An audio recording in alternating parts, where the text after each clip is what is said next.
오늘 시간에는 주님이 다시 오실 날을 진짜 알 수 있을까라는 제목으로 함께 말씀의 은혜를 나누기로 합니다. 주님이 다시 오실 날을 우리가 알 수 있을까요? 알 수 없다. 근데 왜 알 수 있다고 하는 사람이 막 생길까요? 네? 이 세상에 그 이단들이 나오는 그 원인을 살펴보면 그 날짜를 꼭 얘기했다고요. 날짜를 얘기할 때는 이단이 아니었어요. 아시겠죠? 정통의 교단에 있었는데 날짜를 얘기해서 안 맞아 떨어지니까 떨어져 나가서 한 부류를 만든 게 이단이 되는 거예요. 대부분 그랬어요. 자기 말이 틀렸는데 틀렸으면 사과하고 겸손히 잘못했다 그래야 되지 않아요? 그렇죠? 근데 그게 안 해. 그리고 이것은 그게 아니었다. 뭐 예를 들어서 2014년에 이 나라에 전쟁이 터진다. 12월 달에 전쟁이 터진다. 4일인가 며칠인가 전쟁이 터진다. 그랬어요. 그래서 빨리 이 나라를 떠나 그래가지고 2014년도에 이사 간 사람이 있습니다. 외국으로. 근데 2014년에 이 나라에 전쟁이 나서 이 나라가 위험에 처하니까 빨리 떠라 그래서 뜬 사람이 있었는데 2014년 12월 달에 전쟁이 났습니까? 안 났습니까? 안 났죠. 그러면 뭐라고 얘기해야 돼요? 내가 예언을 잘못했으니 나의 예언을 따르지 말고 성경을 따라가시오. 그렇게 얘기해야 될 거 아니에요? 근데 뭐라고 얘기한지 아세요? 내가 기도를 열심히 했더니 하나님이 심판을 면하게 해주셨대요. 그렇게 속이는 거예요. 이것이 이단에 가는 길이에요. 이단으로 가는 길이에요. 회개를 하지 않아요. 모든 이단 세력은 회개를 강조하지 않습니다. 회개 강조하지 않아요. 잘못을 시인하라고 하지 않습니다. 그래서 우리가 날짜를 예언하는 것, 아니 성경이 가르쳐준 그 날짜는 언젠가, 그리고 어떻게 그것을 바라보아야 되고 준비할 것인가, 그 부분에 관하여 이 얘기하는 것은 결국 이단에 빠지지 않도록 하기 위함도 하나의 목적이 있어요. 이 설교의 목적이. 아시겠죠? 그래서 주님의 오실 날을 우리가 어느 정도 알고서 대비를 해야 되는 것인가. 포인트는 우리가 그 날이 언제인 줄 모르니까 그 날에 주님 앞에 부끄럽게 서지 않도록 하려면 어떻게 해야 되는 것인가. 뭐 이런 부분을 중심으로 오늘 말씀을 살펴보기로 합니다. 주님이 오실 날을 알 수 있느냐 없느냐, 그것은 주님께서 딱 못을 박았어요. 그렇죠? 자, 마태복음 24장 36절 읽어봅니다. 주님이 모른다 하면 모르는 거지, 주님이 모른다는데 지가 안다고 그러면 되겠어요? 안 되겠어요? 네? 돼야 안 돼요? 안 되잖아요. 그런데도 그렇게 한다 그 말이에요. 그럼 어떻게 속이느냐, 그 문제를 좀 이따 또 얘기하겠습니다. 자, 마태복음 24장 36절 읽습니다. 시작. 그러나 그 날과 그때는 아무도 모르나니 하늘의 천사들도 아들도 모르고 오직 아버지만 아니라. 그 날과 그 때라는 것은 때가 아니에요. 때가는 그 시간이에요. 시간, 타임. 그 날짜, 데이. 그 날짜와 그 시간. 그러니까 예를 들어서 2018년 오늘이 12월 16일 오후 2시죠. 네. 날짜와 시간. 날짜는 몇 년도 다 포함되겠죠. 그 날짜와 그 시간을 모른다. 모른다 그래요. 자, 이 헬라 원문으로 이것을 이제 읽어보면 이렇게 돼 있어요. 그러나 그 날짜와 그 시간은 아무도 알고 있는 채 있지 않다. 하늘들의 천사들도 모르고 아들도 모른다. 만일 홀로 아버지가 아니라면, 이거예요 원문은. 만일 홀로 아버지가 아니라면 하늘들의 천사들도 모르고 아들들도 모른다. 오직 아버지만 아신다. 이제 아버지 외에는 아는 자가 없다. 막 이런 거죠. 그 날짜와 그 시간은 모른다 그 말이에요. 아시겠죠? 자, 그러면 우리가 두 가지로 생각해 볼 수 있어요. 그 날짜와 그 시간을 모른다는 것은 그 날짜와 그 시간이 정해져 있어서 모른다는 겁니까? 아직 안 정해져 있어서 모른다는 겁니까?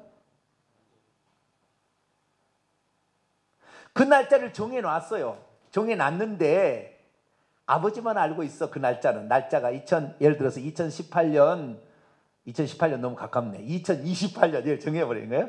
2028년 12월 16일 오후 2시 온다. 그 날짜를 하나님의 아버지가 정해놨는데 아버지만 아시고 다른 사람 모르기 때문에 모르는 거예요. 그 날짜가 아예 오실 날은 준비 있겠지만 그 날짜가 언제인지는 아버지도 하나님도 정해지지 않았기 때문에 정해놓지 않았기 때문에 모른다는 말일까요? 잘 들으셔야 돼요. 무슨 말이냐면은 잘 들으세요. 예수님께서 십자가에 죽으시려면 누군가 팔자가 필요하잖아요. 그죠? 예수님 팔자가 필요합니다. 내 떡을 먹는 자가 발꿈치를 들리라 해서 결국에 떡을 먹기 위해서 발꿈치를 트는 가룟유다의 모습을 형상화했는데 그 예언이 이루어지기 위해서는 누군가가 예수를 그것도 은30에 스가랴에서의 예언이 돼 있잖아요. 은30에 팔린다.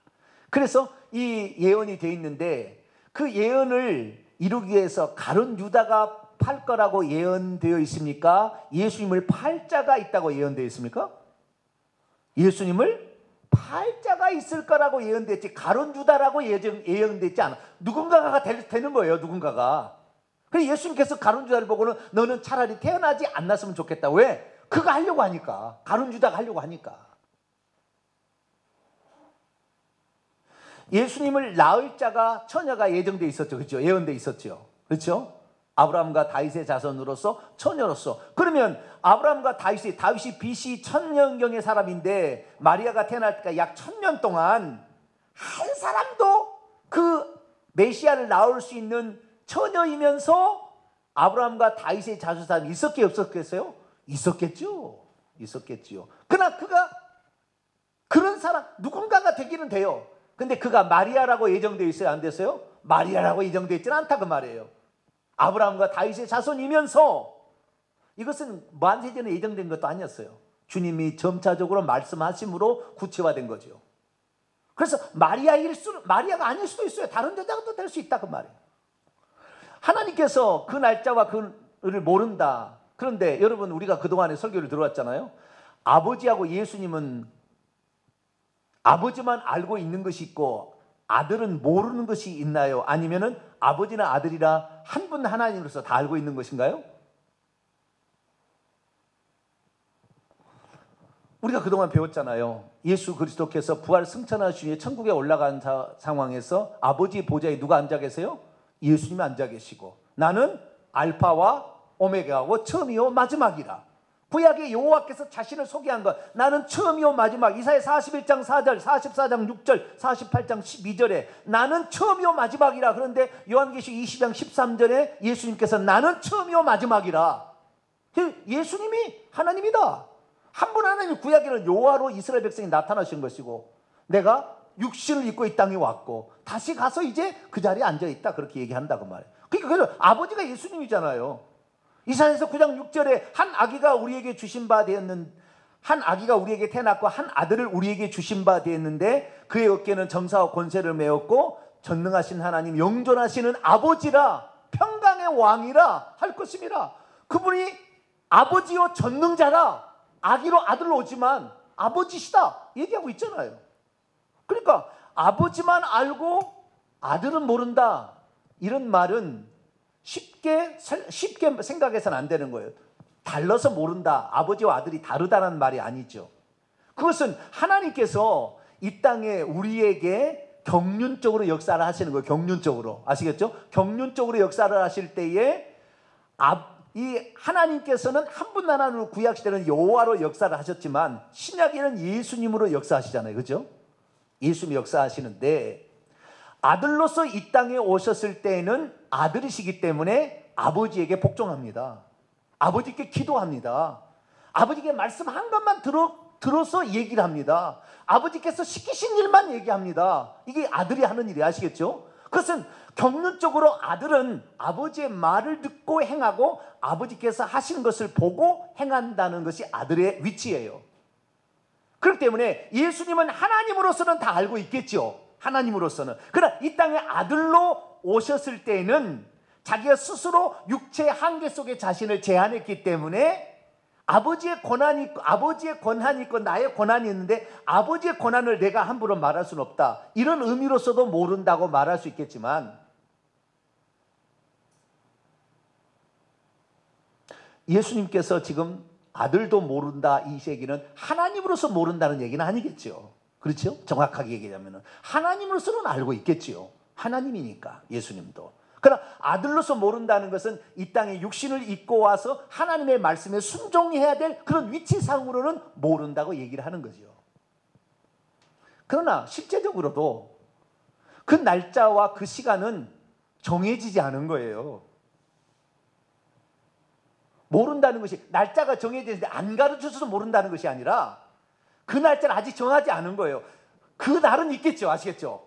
예수님께서 재림하시는 날, 그 날은 있겠지만 그 날짜를 정해놓지는 않았다 그 말이에요. 성경은. 아시겠죠? 예수님을 팔 자는 있지만 가룟 유다를 정해놓지는 않았다 그 말이에요. 아시겠죠? 그거 동일한 원리입니다. 원리가 잘 생각해 보셔야 돼요. 그러니까 주님이 오실 날은 주님께서 생각했을 때 좀 이따 살펴봅니다. 주님께서 생각할 때 하나님 나라에 구원받을 숫자를 하나님은 생각하고 있어요. 알고 있어요. 그래서 그 구원받은 잔치를 준비해놨는데 잔치상에 그 사람이 다 차게 되면 그만이다.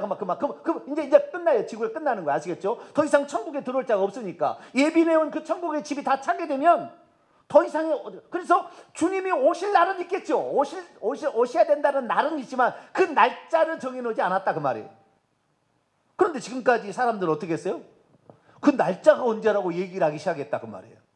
이것들이 이단된 거예요. 이것들이. 자, 우선 아버지와 아들의 고난에 관하여 몇 마디 말씀을 좀 살펴보고 더 나가보죠. 사도행전 1장을 열어봅시다. 사도행전 1장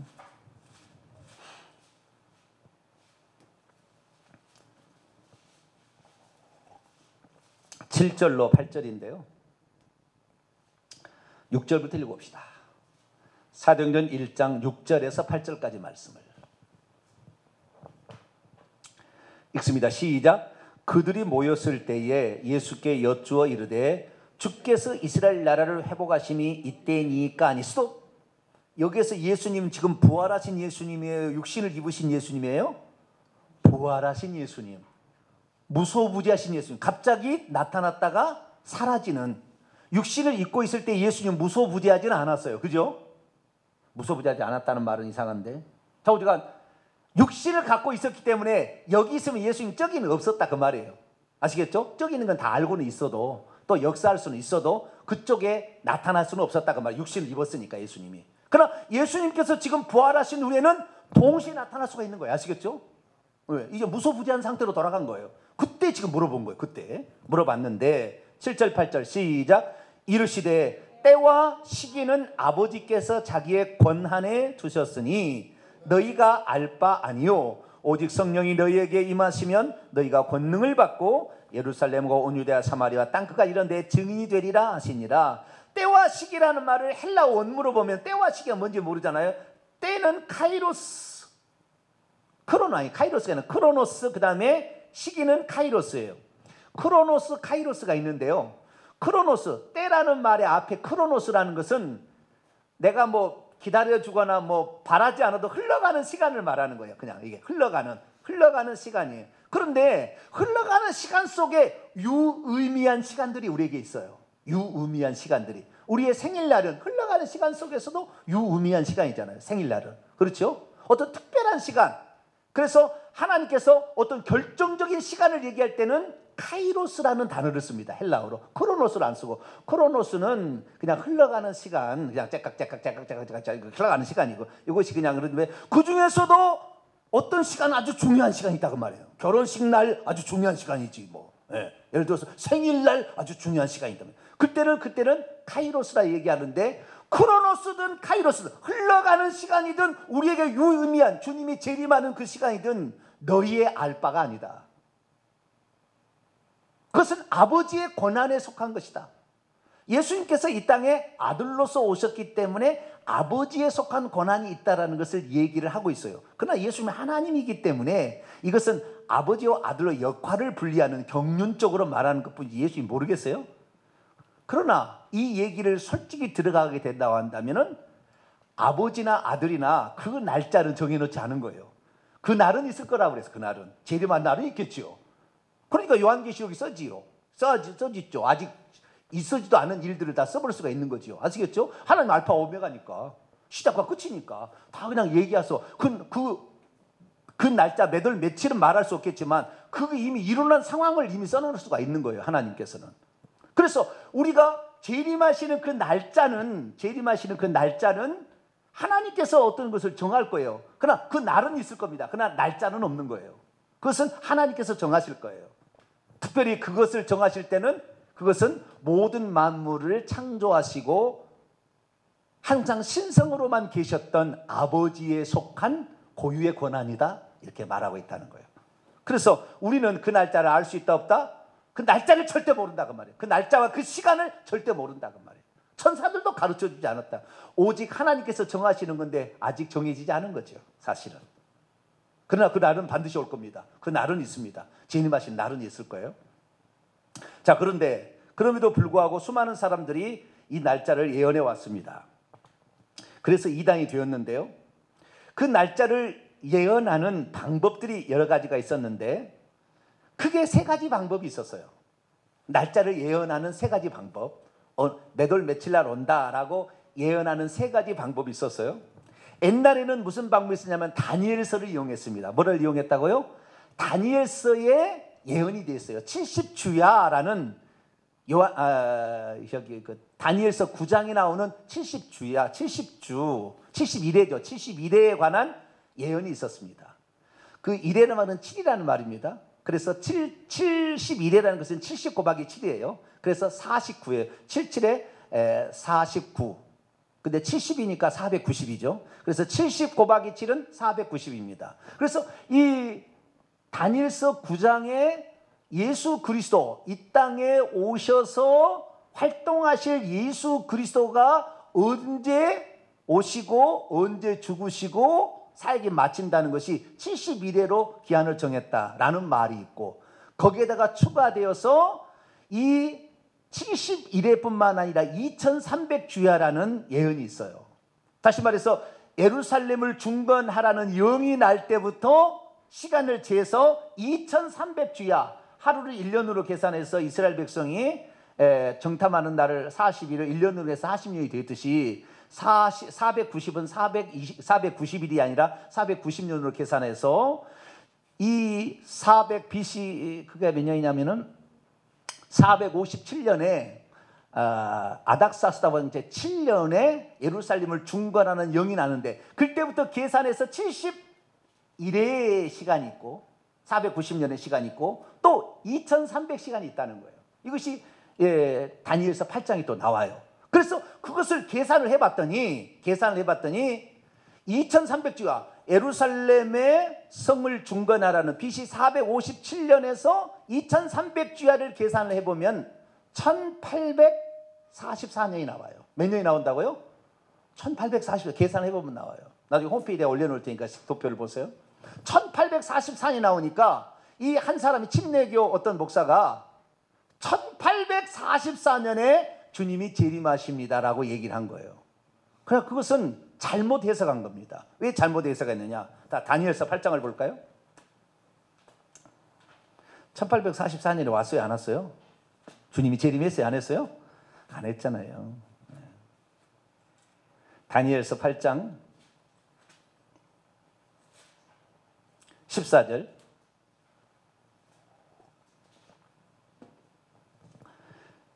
13절부터 읽읍시다. 다니엘서 8장 13절에서 14절까지 읽습니다. 시작.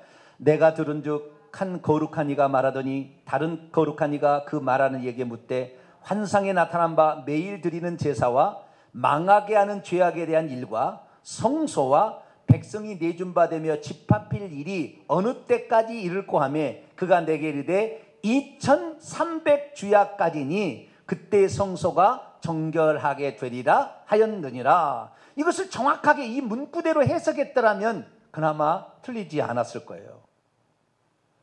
자, BC 457년에서 69일에 더하기 한 일이면 70일이잖아요. 70일은 490년입니다. 그래서 BC 457년에서 71에 490년을 더하면 AD 34년이 됩니다.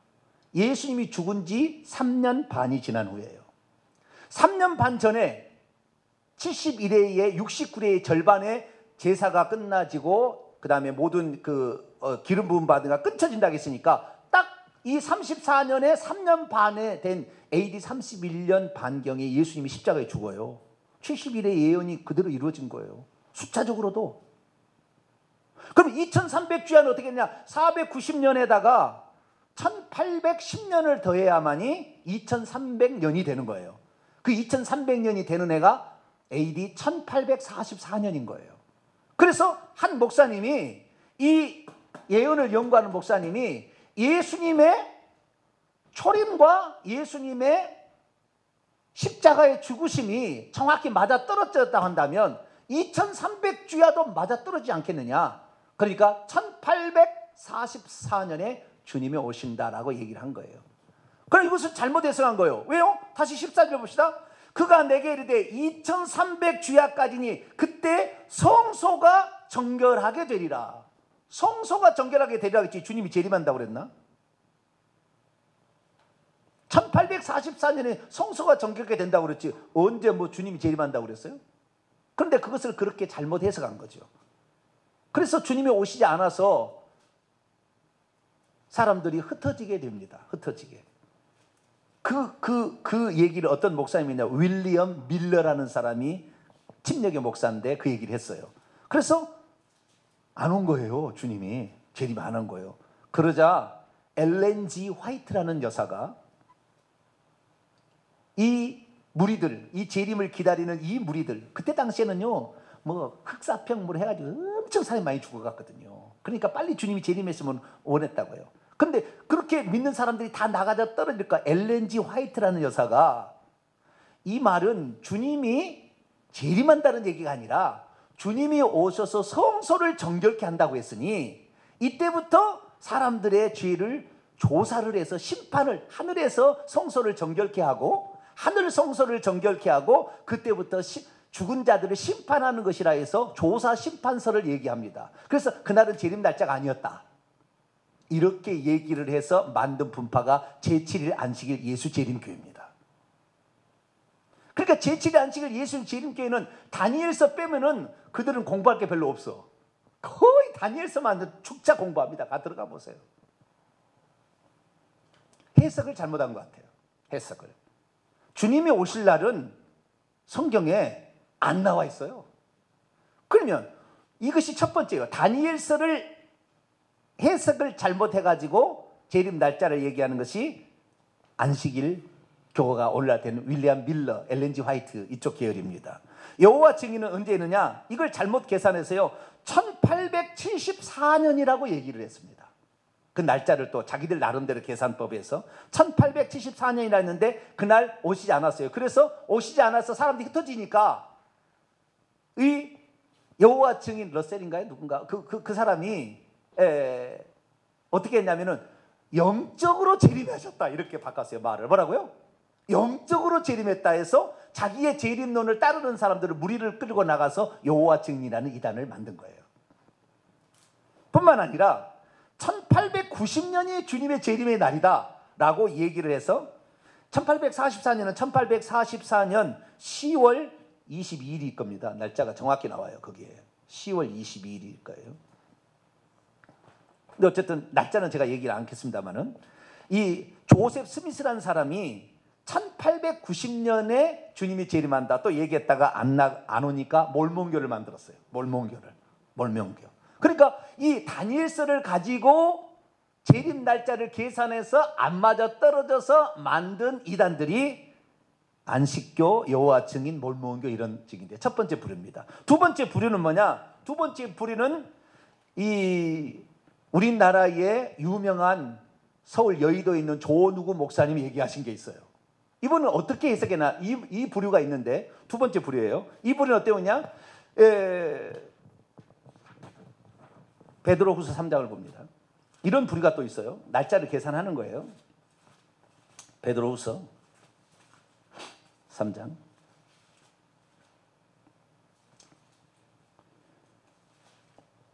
베드로후서 3장 8절입니다. 베드로후서 3장 8절 읽습니다. 시작. 사랑하는 자들아, 주께서는 하루가 천년 같고 천년이 하루 같다는 이 한 가지를 잊지 말라. 하루가 몇 년 같고 천년 같고.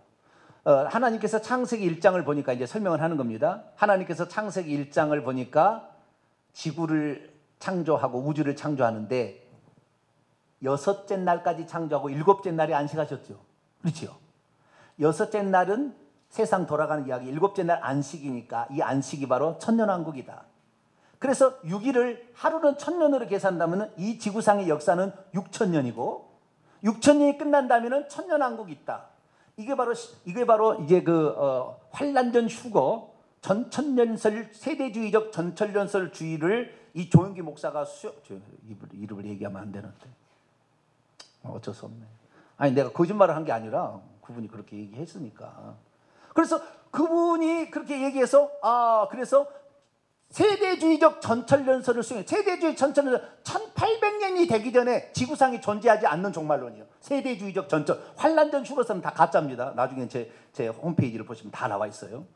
환란전 휴거되지 않아요. 환란을 통과해서 다 주님이 오신 걸 맞이할 겁니다. 근데 어쨌든 환란전 휴거 전천년설 세대주의적 전천년설을 받아들였을 때에 이 성경을 보니까 하루가 천년 같고 하니까 마지막 천년은 천년왕국을 해야 되겠고 6천년이니까 구약의 4천년 신약의 2천년이면 2천년에 주님이 이 세상이 끝난다는 거예요. 이 계산을 해보니까. 그런데 7년 환란이 있고 천년왕국에 들어간다 그 말이에요. 그러니까 7년을 빼니까 1992년이 나온 거예요.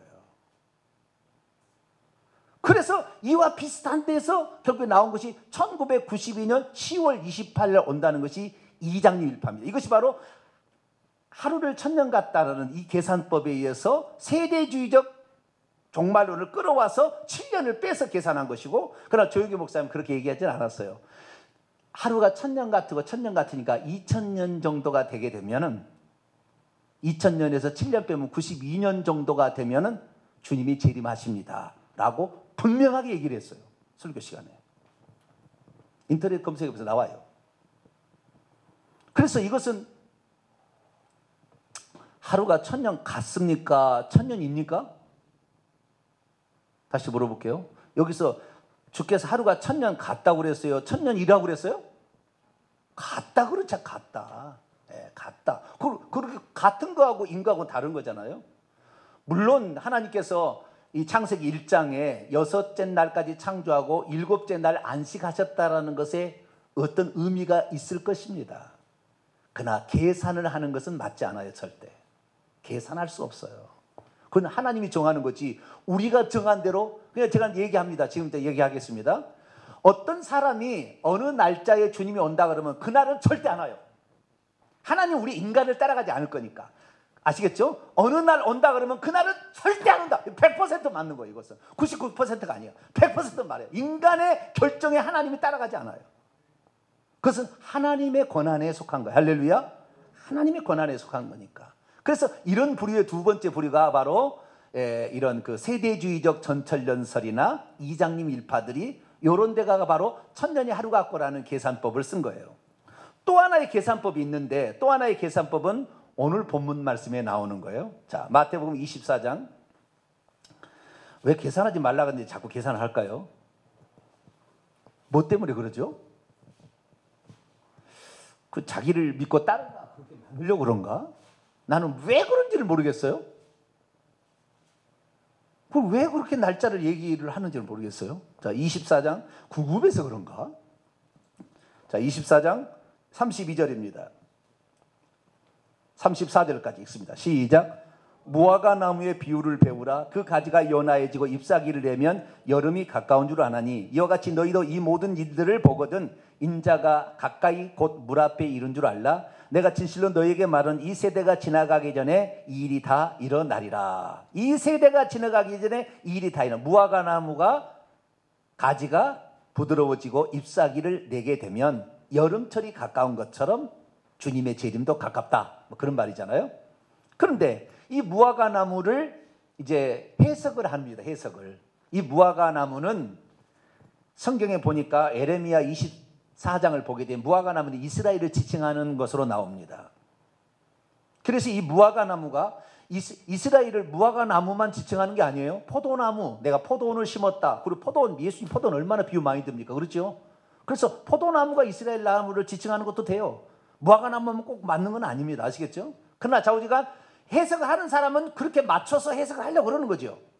무화과 나무도 될 수 있어요. 그 무화과 나무가 나오는데 이 무화과 나무는 이스라엘을 지칭하기 때문에 이스라엘이 AD 70년에 디도 장군에서 멸망을 받았다가 1948년 5월 14일 날 독립을 합니다.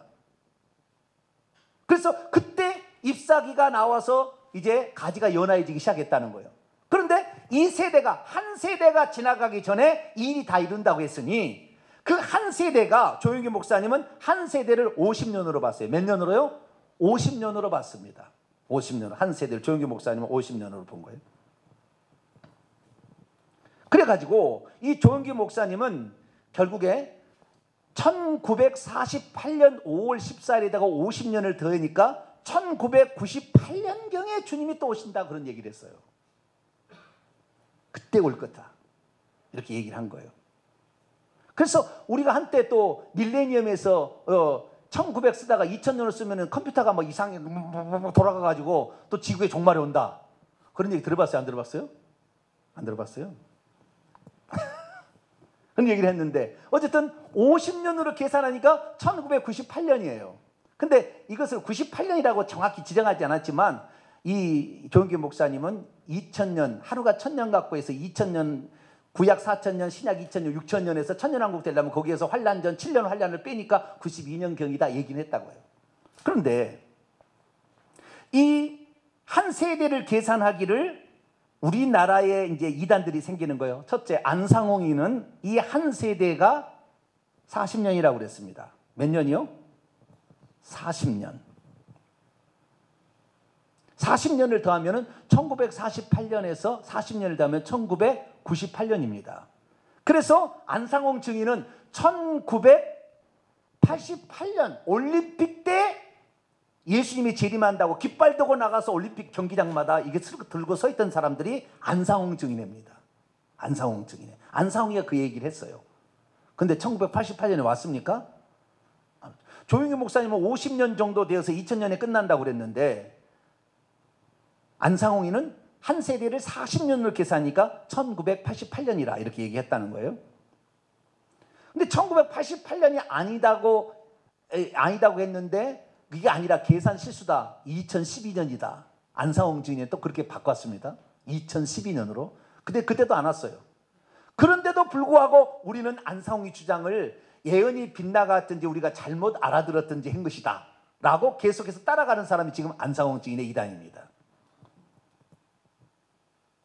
그래서 우리가 이 한 세대를 무화과 나무의 비유의 한 세대를 계산해서 날짜를 계산하는 부류가 있는 거예요. 아시겠죠?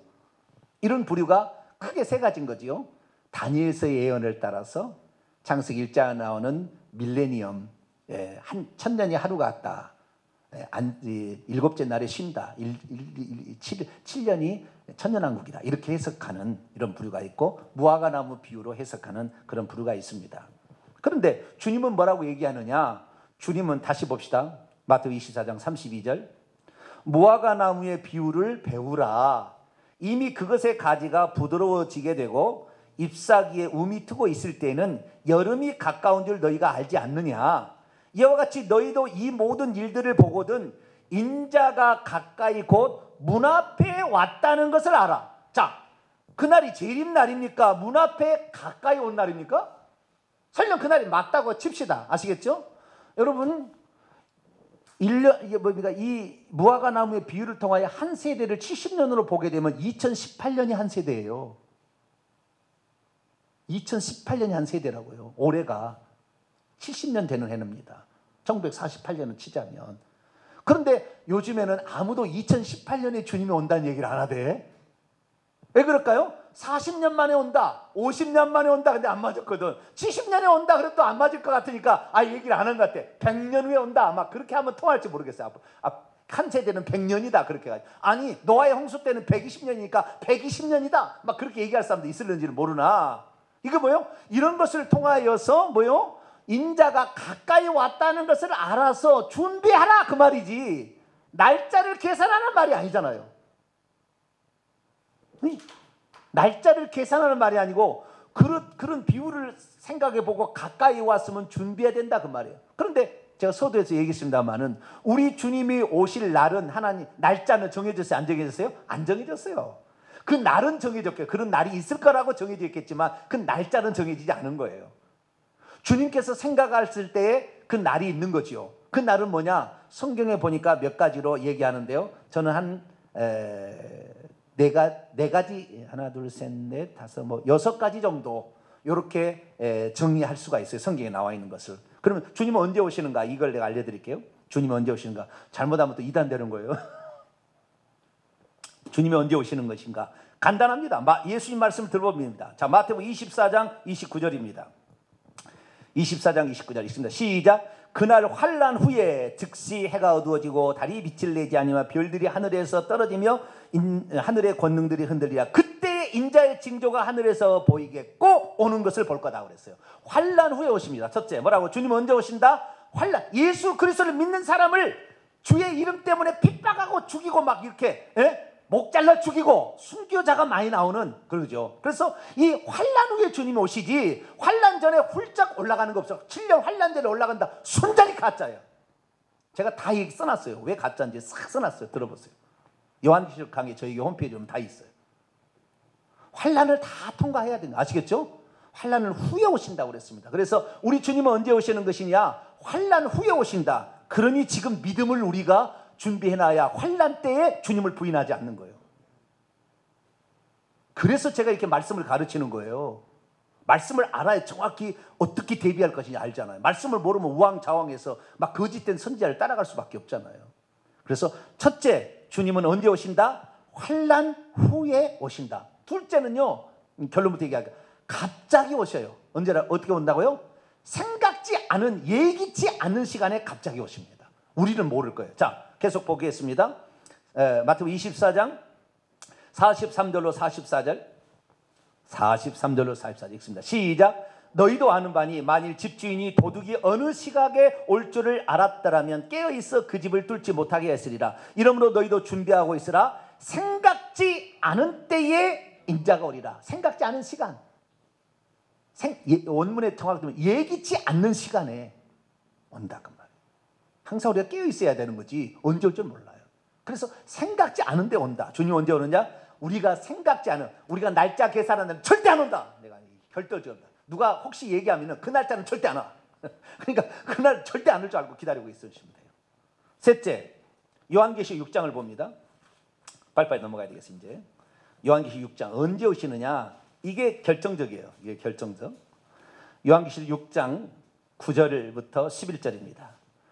요한계시록 6장 9절에서 11절까지입니다. 시작. 다섯째 인을 떼실 때에 내가 보니 하나님의 말씀과 그들이 가진 증거로 말미암아 죽임을 당한 영혼들, 순교자들이 제단 아래에 있어. 하늘의 제단입니다. 하늘의 그 분향단 제단입니다. 그 아래에 있어 계속 큰 소리로 불러 이르되 거룩하고 참되신 대주제여 땅에 거하는 자들을 심판하여 우리 피를 갚아주지 아니하시기를 어느 때까지 하시려 하나이까니 각각 그들에게 흰 두루마리를 주시며 이르시되 아직 잠시 동안 쉬되 그들의 동무 종들과 형제들도 자기처럼 죽임을 당하여 그 수가 자기 채워질 때까지 순교자의 숫자, 하나님께서 생각하는 그 순교자의 숫자, 마태복음 22장에 의하면 혼인잔치를, 아들을 위해 혼인잔치를 준비했는데 그 혼인잔치에 예복은 준비되어 있고 잔치가 준비되는데 거기 안 차니까 찰 때까지 사람을 불러오라고 하잖아요. 그죠? 그러니까 어쩌면 순교자의 주가 살 때까지 구원받을 하나님 생각 속에 있는 숫자가 있다 그 말이에요.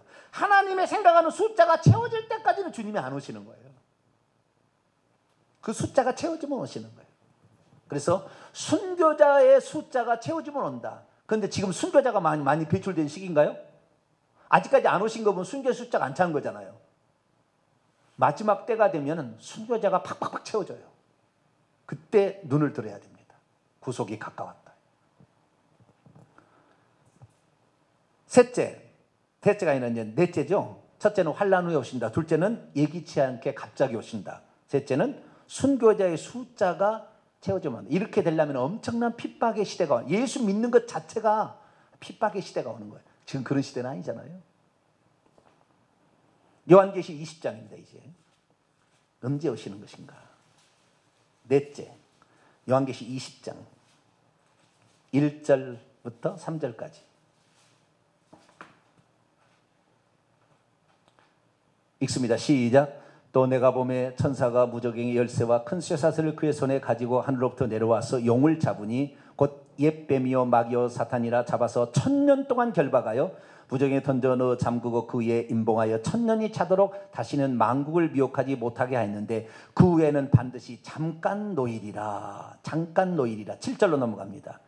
7절에서 9절까지 시작. 1000년이 참에 사단이 그 옥에서 무저갱에서 놓여 땅에 나와서 땅의 사방 백성 곧 곡과 마곡을 미혹하고 모아 싸움을 붙이리니 그 수가 바다의 모래 같으리라. 그들이 지면에 널리 퍼져 성도들의 진과 사랑하시는 성을 두름에 하늘에서 불이 내려와 그들을 태워버리고 그렇게 해서 불과 유황으로 이제 던져져 끝난다. 예수님 재림한다. 재림하셔서 이렇게 이들을 멸하신다. 그러니까 여기에 비하면 여기에 뭐냐면은 잘 보세요. 여기에 힌트는 뭐냐? 언제 주님 오시느냐? 사단 마귀가 1000년 동안 결박당했다가 잠시 풀려져서 수많은 기독교인들 죽일 때요. 순교자가 나올 때입니다. 사단 마귀가 1000년 동안 무저갱에 갇혀서 있다라는 표현을 같은 표현을 하면은 무천년설주의자는 이건 성경이 무천년설이 거의 성경에 그래도 가깝지만 완전히 맞는 건 아니에요. 무천년설은 뭐라고 하느냐? 1000년이 없다는 게 무천년설이에요. 그럼 뭐냐? 사탄이 그러면 감금되어서 1000년 동안 있는데 그럼 이 1000년은 뭐냐? 그러면 사탄이 그 머리의 권세를 잃어버려서 힘이 빠진 상태를 얘기할 뿐이다라고 얘기하는 게 이건 틀린 해석이에요. 정확하게 말씀드리죠. 정확하게. 사탄이 예수님께서 이 땅에 공생애를 시작하려고 세리안에 받고 40일 동안 금식했더니 사탄이 왔어요? 안 왔어요? 사탄이 왔잖아요. 시험하러. 3가지 시험했잖아요. 그렇죠? 직접 와서 시험했잖아요. 그 다음에 예수님을 죽일 때 가룟 유다 속에 누가 들어가니? 사단이 들어가니? 누가복음 읽으면 사단이 들어갔다고 얘기했다고요. 그래서 예수님께서 공생애를 사실 때 이미 사단이 있었고 그 다음에 예수님께서 그러죠. 사단을 강한 자를 결박하지 않고서야 어찌 그 세간을 능탈하겠느냐. 귀신이 쫓겨나는 거 보니까 사단을 결박해서 귀신이 쫓겨나기 시작한다. 구약시대는 단 하나도 귀신을 쫓아낸 적이 없어요. 구약시대는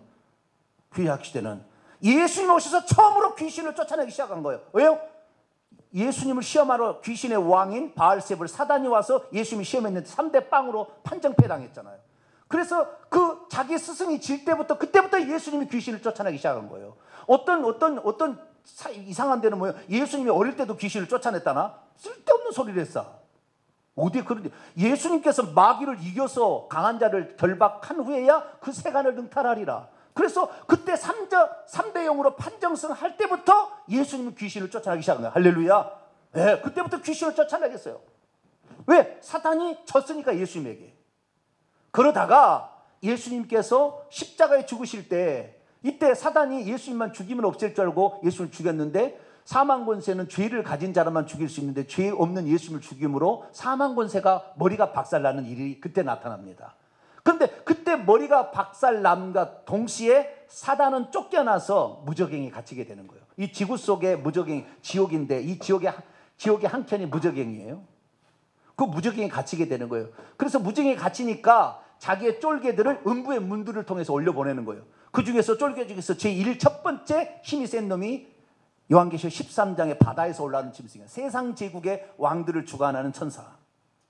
땅에서 올라오는 짐승이 있는데 두 뿔 가진 어린 그 어린 양처럼 올라오는데 이것이 요한계시록 13장 하반절에 있는 거짓 선지자예요. 교회 쪽에서 믿는 쪽에서 해서 사람들을 미혹해서 사탄 마귀를 쫓아가고 우상 숭배를 해서 이마에 666 인을 영적 인을 치게 하는 도와주는 놈이 이게 거짓 선지자예요. 이것을 앞에를 적그리스도라고 뒤에를 거짓 선지자라는데 영과 짐승과 거짓 선지자를 사탄의 삼위일체라고 딱 나와 요한계시록 16장에 나와요.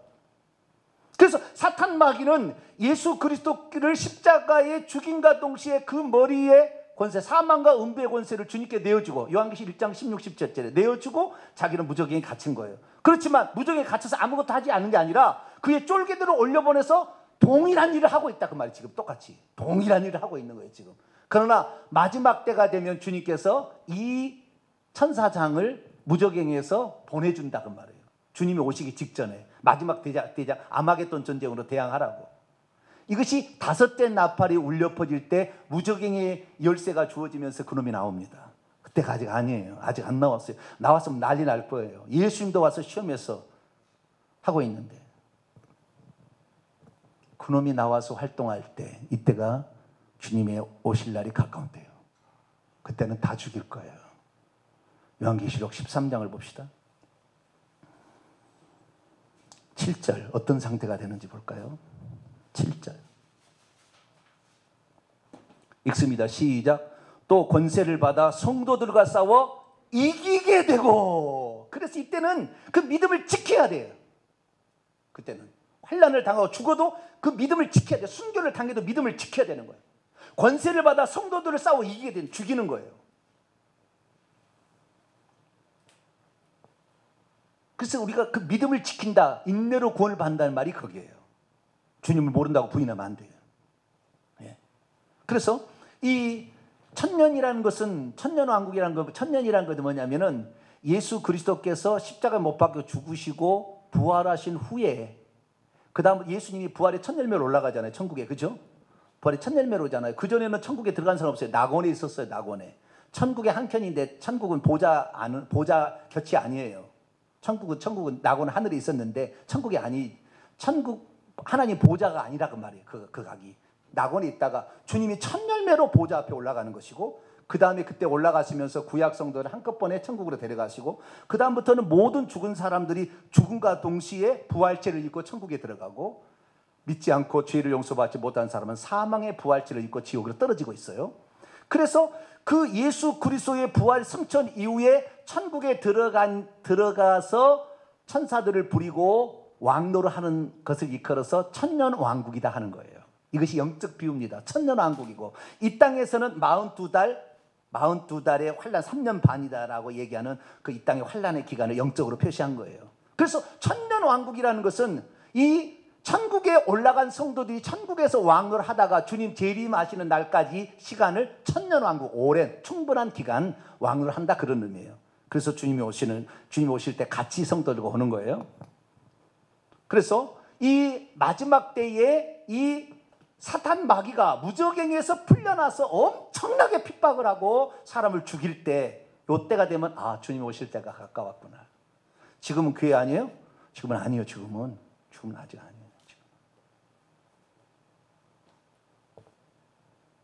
적그리스도가 활동할 때는 구약시대의 바벨론, 메데, 파사, 헬라, 로마 제국이었어요. 이게 바로 적그리스도 첫 번째 바다에서 올라오는 짐승이 활동할 때인데, 그 다음에 두 뿔 가진 어린 양이 올라왔는데, 이것이 이 로마에서 나와요.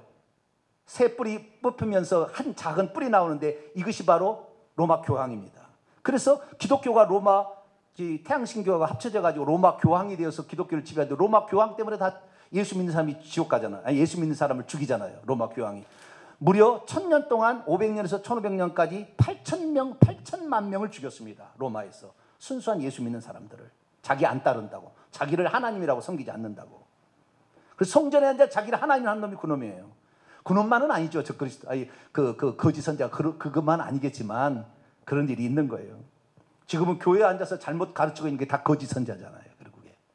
그거 따라가면 같이 지옥 가는 거예요. 지금의 시대는 거짓 선지자 시대인데, 마지막 시대가 되면은 무저갱에서 그놈이 올라오는, 그놈이 대장이 올라오는 거예요. 대장이. 그때는 가차없이 죽이는 거예요. 지금 믿음 정확히 안 가지고 있으면 그때 다 모른다고 주님 부인할걸요. 일제 36년을 생각해 보시라고요. 일본한테. 신사참배 안 하면 죽인다고 하니까 다 신사참배했지. 기독교인들. 99.9%가 다. 똑같은 거예요. 그래서 천국 갈 사람이 많이 없다는 거죠.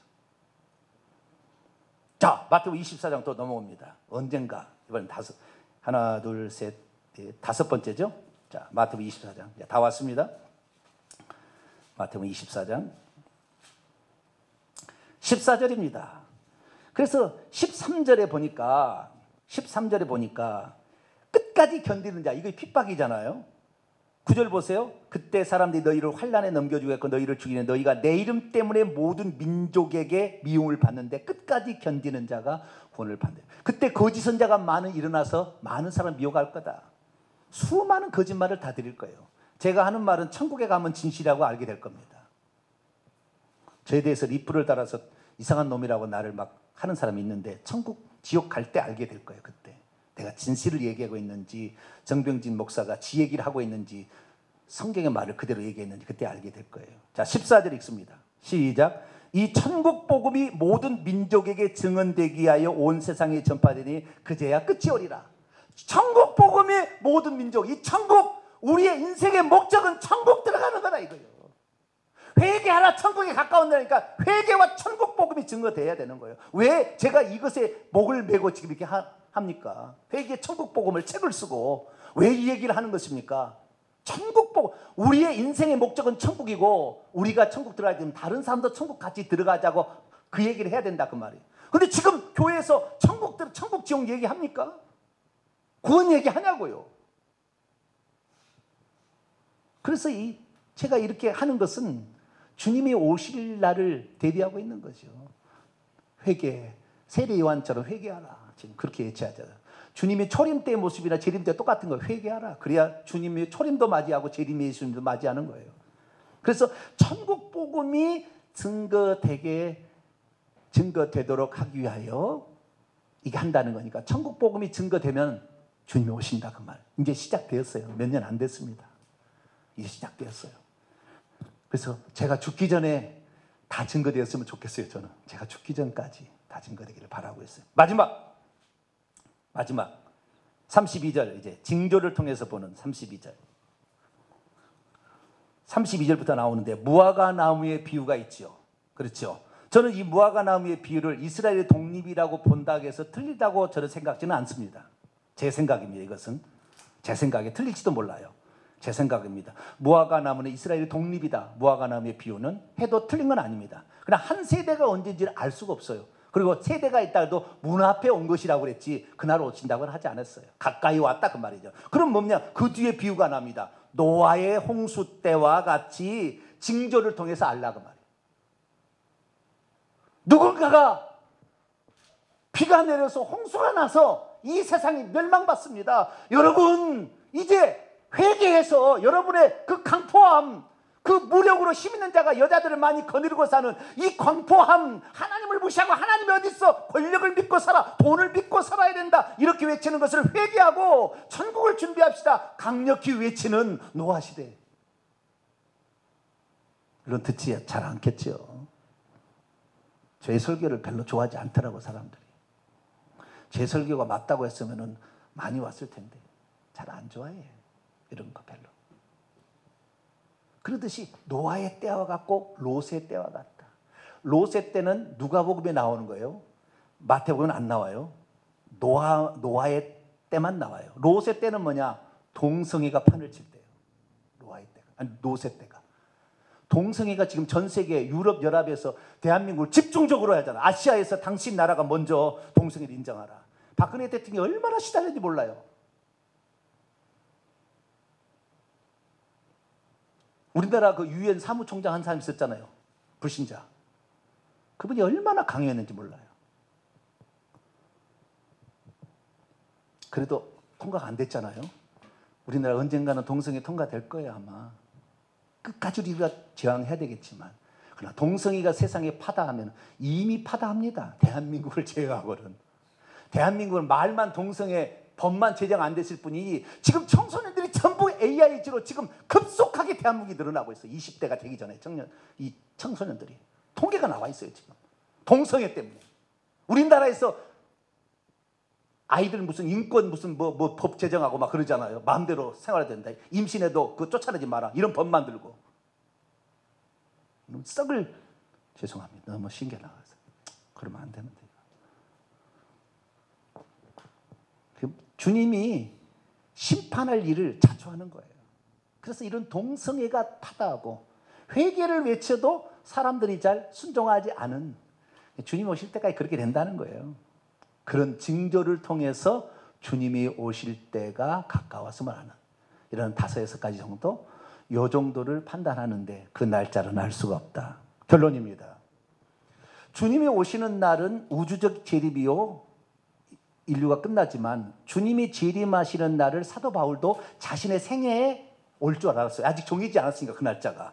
그 날짜 왜? 환난 핍박이 엄청 많았잖아요. 그때는 믿으면 막 사자밥이 되게 하고 막 불태워서 화형시키고 죽였잖아요. 초대교회 그때는.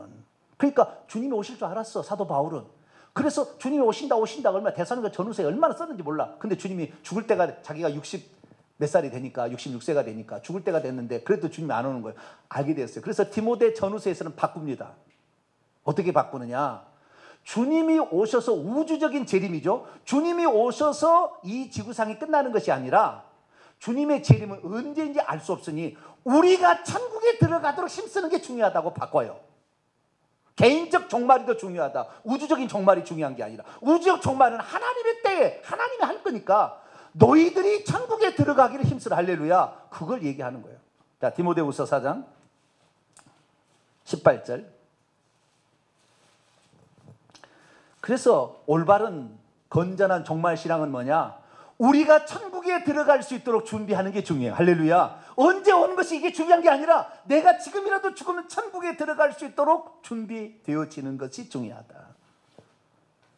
4장 18절 읽습니다. 시작. 주께서 나를 모든 악한 일에서 건져내시고 또 그의 천국에 들어가도록 구원하시리니 그에게 영광이 세세 무궁처 있을. 그전에는 주님이 맨날 온다. 하늘에서 구름 하늘로부터 온다. 그 다음에 그의 성도들과 온다. 맨날 온다 그랬어요. 그러다가 아니, 이제는 그게 아니구나. 그게 맞는 게 아니구나. 우주적인 종말을 우리가 그것은 하나님의 권한에 있는 것이고 우리가 천국에 들어가는 게 중요하다. 이제는 내가 천국에 들어가도록 하나님 나를 구원할 것이다. 이것이 중요하다. 그래서 뭐라고 했느냐? 디모데후서 4장 7절. 선한 싸움을 싸우고 영적 싸움을 싸우고 자신의 달려갈 길을 끝까지 사명을 이루면서 믿음을 끝까지 지켜야 된다. 그래서 이 우주적인 종말을 중요하게 여기가 아니라 주님이 언제 올지 중요한 게 아니라 내가 천국에 지금 들어갈 수 있는가 죽으면 이것을 준비해야 돼. 이렇게 하려면 회개해야 될 줄 믿습니다. 회개해야 돼요. 그 다음에 내게 맡겨진 일에 충성해야 천국에 들어가서 상급도 받지. 내가 무슨 일을 하나님이 나에게 맡기셨는가? 마리아가 내가 무슨 일을 하나님이 나에게 맡기려 하는가? 그것이 나의 사명이라면 어둡고 힘들고 힘들어도 나는 그 길을 가리라. 이게 바로 마리아의 결단이듯이 우리가 오늘도 내가 정결함, 거룩함을 입도록 내 정결함을 입도록 회개하시길 바라고 내게 주어진 일에 충성하고 있어야 되는 거예요. 그래야 그것이 바로 달란트 비운 거예요. 얼마의 달란트를 받았든지 간에 그 달란트에 충성하는 거죠. 그렇게 하면 우리가 주님 앞에 들어가게 되니 그때까지 충성하시고 그래도 시간이 있으면은 주님이 누구신 걸 전도하는 일을 끝까지 잘 수행하시고 주님을 맞이하게 되는 저와 여러분 되시기를 간절히 바랍니다. 거룩하신 하나님, 주님이 언제 오신다고 말한 그